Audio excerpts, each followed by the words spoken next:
అయితే నక్షత్రాల్లో అశ్విని నక్షత్రము మేష రాశికి సంబంధించిన అశ్విని నక్షత్రము కాలపురుష చక్రంలో 0 నుంచి 13.20 డిగ్రీలో ఉన్నటువంటి నక్షత్రానికి అశ్విని నక్షత్రము అని పేరు. అయితే అశ్విని నక్షత్రానికి గ్రహాల్లో కేతు అధిపతి, అదే విధంగా అశ్విని దేవతలు ఆధిపత్యం వహిస్తారు. మేష రాశికి సంబంధించి ఆధిపత్యము కుజుడు వహిస్తాడు. ఎప్పుడైతే ఈ యొక్క కలయిక ఉందో అశ్విని నక్షత్రం వాళ్ళు చాలా కష్టపడేటువంటి స్వభావం ఉన్న వాళ్ళు, అదే విధంగా ఎక్కువగా సహాయం చేస్తుంటారు. ఎక్కువగా కష్టపడిన రిజల్ట్స్ రాకపోయినా కష్టపడుతూనే ఉంటారు. తర్వాత ఏంటంటే ఈ యొక్క కేతు అధిపతి అవ్వడం వల్ల అన్స్టేబుల్ గా ఉంటుంది, ఫాస్ట్ గా మారిపోవడము, తొందరగా ఏదైనా నేర్చుకుంటారు మళ్ళీ తొందరగా వదిలేస్తారు వాటిని. తర్వాత ఈ యొక్క అశ్విని నక్షత్రం వాళ్ళకి 3 అనేటువంటి నెంబర్ చుట్టూ వీళ్ళ జీవితం అంతా తిరుగుతూనే ఉంటుంది. 3 అనేటువంటి సంఖ్య చుట్టూ తిరుగుతుంది. 30 ఏళ్ళు వచ్చేంత వరకు వీళ్ళకి సెటిల్మెంట్ రాదు.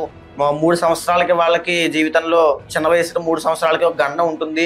ఇలాగ కొన్ని అశ్విని నక్షత్రం వాళ్ళకి ఉంటూ ఉంటాయి. అయితే ఈ యొక్క డాక్టర్ ఫీల్డ్ లో కనుక అశ్విని నక్షత్రం వాళ్ళు వెళ్ళగలిగితే విపరీతంగా సక్సెస్ అవుతారు. ఎవరైనా అశ్విని నక్షత్రం వాళ్ళు చదువుకుంటున్నట్లయితే వాళ్ళు బైపీసీ తీసుకోండి, లేకపోతే డాక్టర్ ఫీల్డ్ లోకి వెళ్ళండి, విపరీతం సక్సెస్ అనేది చూస్తారు. మోస్ట్ ఆఫ్ ది డాక్టర్స్ అనే వాళ్ళు అశ్విని నక్షత్రంలో జన్మిస్తారు. ఇంకా చెప్పాలంటే అశ్విని నక్షత్రం వాళ్ళకి వచ్చేటువంటి ఆరోగ్య సమస్యలు కొంచెం విచిత్రంగా ఉంటాయి. తలకు సంబంధించిన ఆరోగ్య సమస్యలు వచ్చే అవకాశాలు ఎక్కువ ఉంటాయి. హెడేక్స్ అవ్వచ్చు, మైగ్రేన్ అవ్వచ్చు, ఇంకా తలకు సంబంధించి అల్జీమర్స్ అవ్వచ్చు. ఇలాంటివన్నీ కూడా వీళ్ళ అశ్విని నక్షత్రం వాళ్ళు చాలా జాగ్రత్తగా ఉండాలి. ఇంకా అశ్విని నక్షత్రం వాళ్ళు కొన్ని వ్యాపారాలు చాలా బాగుంటాయి. ఇనుముకు సంబంధించిన వ్యాపారాలు చాలా బాగుంటాయి. మ్యానుఫ్యాక్చరింగ్ యూనిట్స్ చాలా బాగుంటాయి. అయితే ఇవన్నీ కూడా యూనివర్సల్ గా అశ్విని నక్షత్రానికి ఎలా బాగుంటుంది, ఎలా ఉంటుంది అనేది మీ యొక్క అంతర్గత జాతకంలో మీ యొక్క దశాంశ చక్రం చూసి, నవాంశ చక్రం చూసి మిగతా నిర్ణయించాల్సి వస్తుంది. అయితే ఈ యొక్క అశ్విని నక్షత్రం మీద కంప్లీట్ గా యూట్యూబ్ లో వీడియో చేస్తాను, అదొకసారి చూడండి.